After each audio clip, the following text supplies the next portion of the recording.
Box office వద్ద stars పోటీ పడడం కామన్, కానీ ఒకే తరహా కథలతో పోటీ పడితేనే సమస్య. తాజాగా ప్రభాస్ సూర్య పరిస్థితి ఇలానే తయారైంది అని టాక్ వినిపిస్తోంది.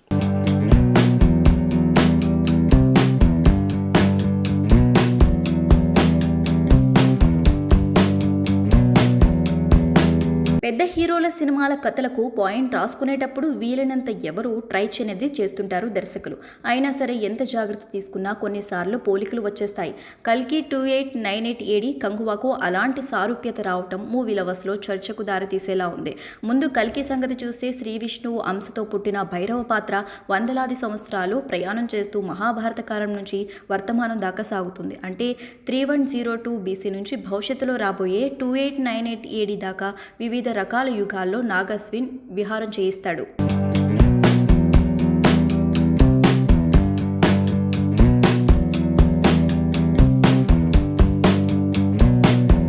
ఇక కంగువా విషయానికి వస్తే 1678లో మనుగడ సాగించిన ఓ అటవీ జాతి పోరాట యోధుడు 2024లో వచ్చి ఒక రీసెర్చ్ స్టూడెంట్ సహాయంతో పూర్తి కాకుండా ఆగిపోయిన తన లక్ష్యాన్ని నెరవేర్చుకోవటానికి పూనుకుంటాడు. అంటే కల్కి కంగువా రెండింటిలోనూ ప్రభాస్ సూర్యలు రకరకాల గెటప్స్ స్టైల్స్తో కనిపిస్తారన్నమాట. బ్యాక్డ్రాప్ వేరుగా ఉన్న మెయిన్ థీమ్ మాత్రం దగ్గరగా ఉంటుందని వినికిడి. వీటికన్నా ముందు కళ్యాణ్ బింబిసారాలో ఇదే తరహా బ్యాక్డ్రాప్తో వశిష్ఠ మెప్పించడం చూసాం. చిరంజీవి విశ్వంబరలోనూ ఈ ట్రీట్మెంట్ ఉంటుందట.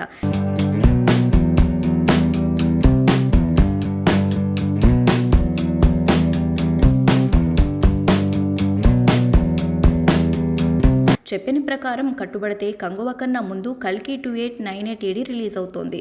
ఎన్నికలు ఉన్నా సరే మే 9న రిలీజ్ చేస్తామని వైజయంతి నుంచి అందుతున్న సమాచారం. ఖచ్చితంగా కట్టుబడి తీరుతానని చెప్పలేం, కానీ దర్శకుడు నాగస్విన్ మాత్రం ఆ డెడ్ లైన్ కోసమే పనిచేస్తున్నాడు.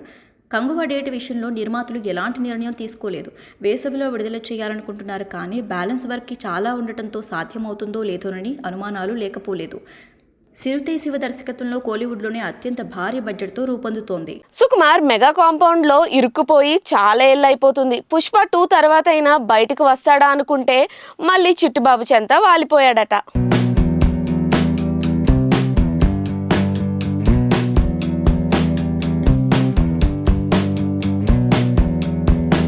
టాలీవుడ్ టాప్ బ్లాక్ బస్టర్లో ఒకరిగా చరణ్ అభిమానులు ఎప్పుడూ చెప్పుకునే సినిమాలో రంగస్థలం ఒకటి. పర్ఫార్మెన్స్ పరంగా RRR కంటే దీన్నే బెస్ట్ మూవీగా వాళ్ళు ఫీల్ అవటంలో తప్పేం లేదు.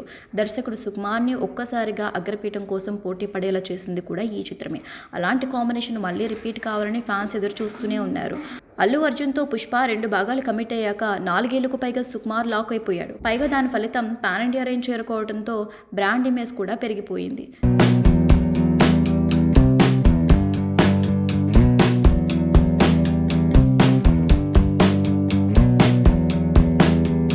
సరైన సమయంలో మళ్ళీ ఈ కాంబో కార్యరూపం దాల్చబోతోంది. మార్చి 27న రామ్ చరణ్ పుట్టినరోజున మైత్రి మూవీ మేకర్స్ దీన్ని అఫీషియల్గా ప్రకటించబోతున్నట్టు లేటెస్ట్ అప్డేట్. ఈ విషయాన్ని మొన్న 14వ తేదీని మా సైట్ ఎగ్జిక్యూటివ్గా బహిర్గత పరిచిన సంగతి తెలిసిందే. ఇప్పుడు అదే ఖరారుగా ప్రకటన రూపంలో బర్త్డే కానుకగా ఇవ్వబోతున్నట్లు తెలుస్తోంది. అయితే షూటింగ్కు వెళ్ళడానికి టైం చాలా పడుతోంది. ఎందుకంటే పుష్ప 2 ది రూల్ ఆగస్టు 15న విడుదలయ్యేదాకా సుకుమార్ ఫ్రీ అవ్వలేడు. ఆ తర్వాతే చరణ్ ప్రాజెక్టు తాలూకు స్క్రిప్ట్ పనులు చూసుకోవాల్సి ఉంటుంది.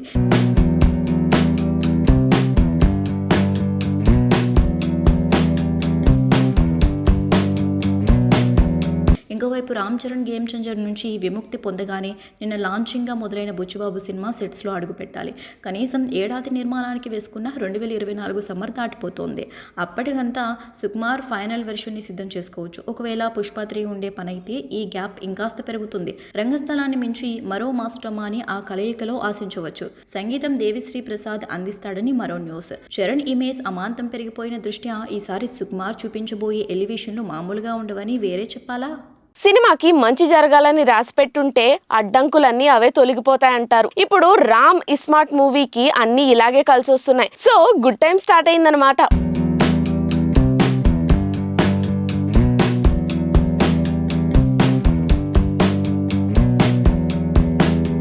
ఎనర్జెటిక్ స్టార్ రామ్ దర్శకుడు పూరి జగన్నాథ్ కాంబోలో వచ్చిన బ్లాక్ బస్టర్ ఇస్మార్ట్ శంకర్కు సీక్వెల్గా రూపొందుతున్న డబుల్ ఇస్మార్ట్ మార్చి నుంచి వాయిదా వేసుకున్న కొత్త రిలీజ్ డేట్ ఎప్పుడనే దాని గురించి సరైన క్లారిటీ ఇప్పటిదాకా లేదు. చాలా కాలంగా పూరి సోషల్ మీడియాలో యాక్టివ్గా లేకపోవడంతో అప్డేట్స్ లేవు.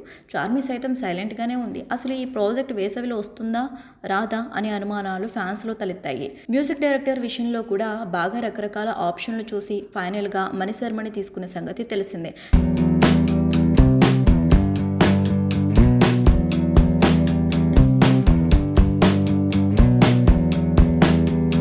తాజాగా వినిపిస్తున్న సమాచారం మేరకు డబుల్ ఇస్మార్ట్ జూన్ విడుదలకు రెడీ అవుతోంది.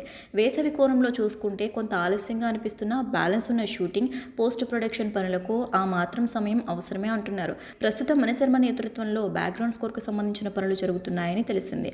షూట్ చేసిన భాగానికి రికార్డింగ్ పూర్తి చేసేస్తే ఒత్తిడి తగ్గుతుందనే ఉద్దేశంతో ఇలా ప్లాన్ చేసుకుంటున్నారట. ఇందులో రామ్ డ్యూయల్ రోల్ చేస్తున్నాడనే లీక్ ఉంది, కానీ దానికి సంబంధించిన ఇన్ఫో పక్కాగా లేదు.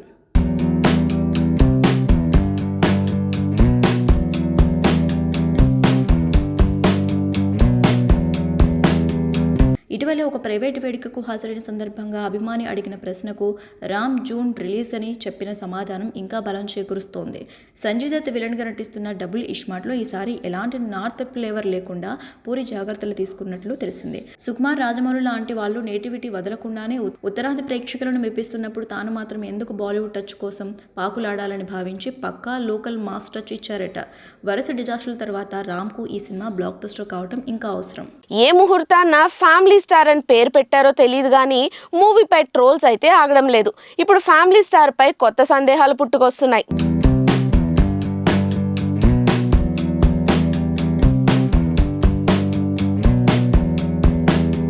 గీతా గోవిందంతో సూపర్ హిట్ అందుకున్న పరశురామ్, విజయ్ దేవరకొండ కాంబో రిపీట్ చేస్తూ ఈసారి ఫ్యామిలీ స్టార్ అంటూ రాబోతున్నారు. దిల్ రాజు నిర్మిస్తున్న ఈ ప్రాజెక్టులో విజయ్ దేవరకొండ సరసన మృణాల్ ఠాకూర్ హీరోయిన్గా నటించింది.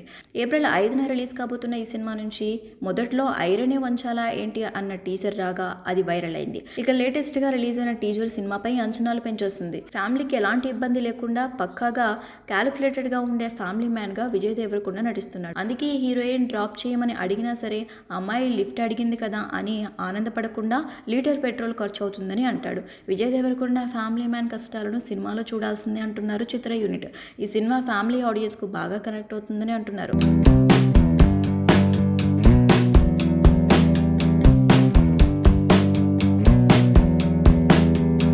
అయితే విజయ్కు ఉన్న యూత్ ఫాలోయింగ్లో మాస్ ప్రియులే ఎక్కువ. వారిని సాటిస్ఫై చేసేలా సినిమా ఉంటుందా అన్నది తెలియాల్సి ఉంది. ఫ్యామిలీ ఎమోషన్స్, సెంటిమెంట్ ఇవి సరిగ్గా వర్కౌట్ అయితే ఎలాంటి ఆడియన్స్ని అయినా సినిమా చూసేలా చేస్తోంది. అయితే ఫ్యామిలీ స్టార్ మ్యాన్ ఆడియన్స్ మెప్పు పొందుతాడా అనే డౌట్ మొదలైంది. ఫ్యామిలీ స్టార్లో కూడా మాస్ యాంగిల్ ఉంది. తన ఫ్యామిలీకి కష్టం వచ్చినప్పుడు ప్రతి ఫ్యామిలీ మ్యాన్ హీరోగా మారతాడు అనే పాయింట్ ఈ సినిమాలో చూపించబోతున్నారు.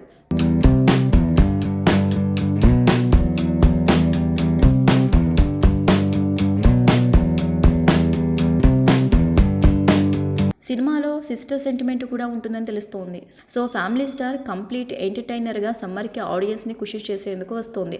ఈ సినిమాలో లక్కీ హీరోయిన్ మృణాల్ ఠాకూర్ నటించడం కూడా ఒక ప్లస్ పాయింట్ అని చెప్పొచ్చు. సర్కారీ వారి పాట తర్వాత పరశురామ్ చేస్తున్న ఫ్యామిలీ స్టార్ ఏ మేరకు ఆడియన్స్ మెప్పు పొందుతాడు అన్నది చూడాలి. ఈ సినిమా తర్వాత విజయ్ దేవరకొండ గౌతమ్ తిన్ననూరితో స్పై యాక్షన్ మూవీ చేస్తున్నాడు. సితారా బ్యానర్లో ఆ సినిమా భారీ బడ్జెట్తో ప్లాన్ చేస్తున్నారు. టాలీవుడ్ లో ఈ ఏడాదిలో ఇప్పటి వరకు హాఫ్ సెంచరీకి పైగా సినిమాలు రిలీజ్ అయ్యాయి. అయితే వీటిలో కేవలం 5 సినిమాలు మాత్రమే హిట్ గా నిలవడం గమనార్హం.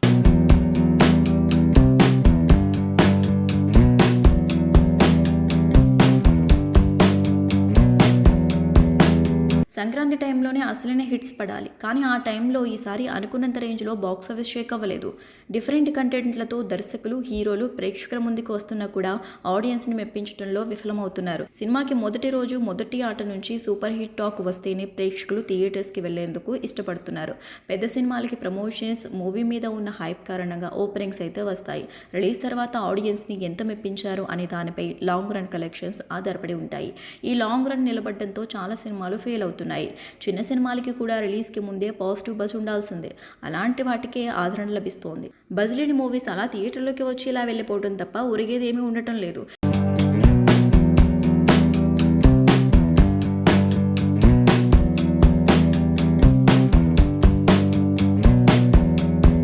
ఈ 3 నెలల్లో చూసుకుంటే సంక్రాంతికి వచ్చిన Hanuman block buster hit talk సొంతం చేసుకుని లాంగ్ రన్లో 300 కోట్ల కలెక్షన్స్ అందుకుంది.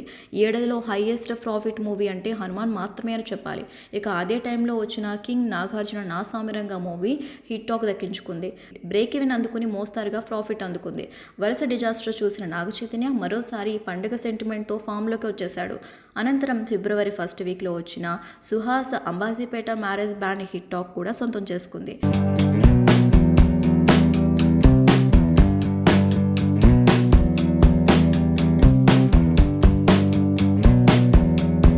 సినిమాకి గట్టిగా ప్రమోషన్స్ చేయడంతో మొదటి వారంలోనే బ్రేక్ ఈవెన్ టార్గెట్తో ఈ చిత్రం అందుకుంది. అయితే లాంగ్ రన్ నిలబడి భారీ కలెక్షన్స్ని సాధించలేకపోయింది. కానీ పెట్టిన పెట్టుబడికి సినిమా ఒకవైపు థియేట్రికల్గా మరోవైపు నాన్ థియేట్రికల్గా మంచి ప్రాఫిట్స్ అందించింది. ఇక విశ్వక్సేన్ నటించిన ప్రయోగాత్మక చిత్రం గామి మూవీ కూడా హిట్ టాక్ తెచ్చుకుంది. మొదటి వారంలోనే 10 కోట్ల కలెక్షన్స్ని ఈ సినిమా అందుకుంది. బ్రేక్ ఈవెన్ టార్గెట్ తక్కువ కావడంతో వేగంగా హిట్ జాబితాలో చేరింది. ప్రస్తుతం కూడా వీకెండ్స్లో డీసెంట్ కలెక్షన్స్ అందుకోవడం విశేషం. ఈసారి పర్ఫెక్ట్ హిట్లో ఇది కూడా ఒకటిగా చెప్పవచ్చు. ఇక మలయాళ డబ్బింగ్ మూవీ ప్రేమలు సినిమాను తెలుగులో కార్తికేయ రిలీజ్ చేయగా బాక్సాఫీస్ వద్ద మంచి లాభాలు వచ్చాయి. 2 కోట్లతో డబ్బింగ్ రైట్స్ను కొనుగోలు చేయగా ఇప్పటికే బ్రేక్ ఈవెన్ కలెక్షన్ సాధించేసి ప్రాఫిటబుల్ మూవీగా ప్రేమలు మారబోతోంది. కెరియర్ స్టార్ట్ చేయడం ఈజీ, దాన్ని సరైన ట్రాక్ లో కంటిన్యూ చేయడం మాత్రం కష్టం. స్టార్ కిడ్స్ ఈ విషయంలో ఇంకా జాగ్రత్తగా ఉండాలి. జాహ్నవి ఇప్పుడు దీని గురించే తెగ కష్టపడుతోంది.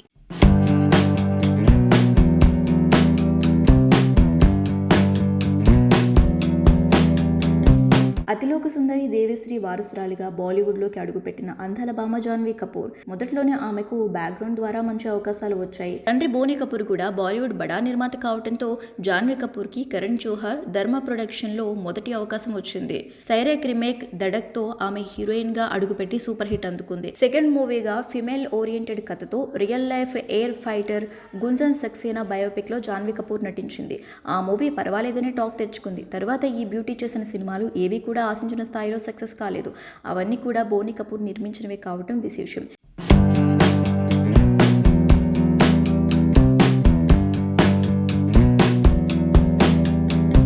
కూతురి కెరియర్ కోసం బోనీ కపూర్ చాలా జాగ్రత్తలు తీసుకున్నారు. అయితే కూతురిని బాలీవుడ్లో నిలబెట్టడానికి బోనీ కపూర్ చేసిన ప్రయత్నాలు పెద్దగా సక్సెస్ కాలేదు. ఆ సినిమాలు ఆమెకి ఆశించిన స్థాయిలో గుర్తింపు తీసుకురాలేదు. అయితే తెలుగులో ఊహించిన విధంగా దేవరా మూవీలో జూనియర్ ఎన్టీఆర్కి జోడీగా నటించే అవకాశం ఈ అమ్మడు సొంతం చేసుకుంది. పాన్ ఇండియా లెవెల్లో ఈ మూవీ తెరకెక్కుతోంది. దసరాకి ప్రేక్షకుల ముందుకు కూడా రానుంది. మూవీ పైన భారీ అంచనాలు నెలకొని ఉన్నాయి. ఇప్పుడు రామ్ చరణ్కి జోడిగా ఆర్సీ 16లో జాన్వీ కపూర్ హీరోయిన్గా ఖరారైంది. బుచ్చిబాబు సన్న దర్శకత్వంలో ఈ మూవీ సిద్ధమవుతుందట. తాజాగా ఓపెనింగ్ కార్యక్రమం కూడా జరిగిందట. పాన్ ఇండియా లెవెల్లో భారీ బడ్జెట్తోని ఈ మూవీ తెరకెక్కనున్నట్లు తెలుస్తోందట. ఇన్ని రోజులు బాలీవుడ్లో ఎన్ని సినిమాలు చేసినా జాన్వీ కపూర్కి ఆశించిన గుర్తింపు రాలేదు. టాలీవుడ్లో ఆమె అసలైన కెరియర్ ఇప్పుడే మొదలైందని చెప్పాలి. 2 పాన్ ఇండియా స్టార్స్తో బ్యాక్ టు బ్యాక్ సినిమాలు చేసే అవకాశం అందుకుంది.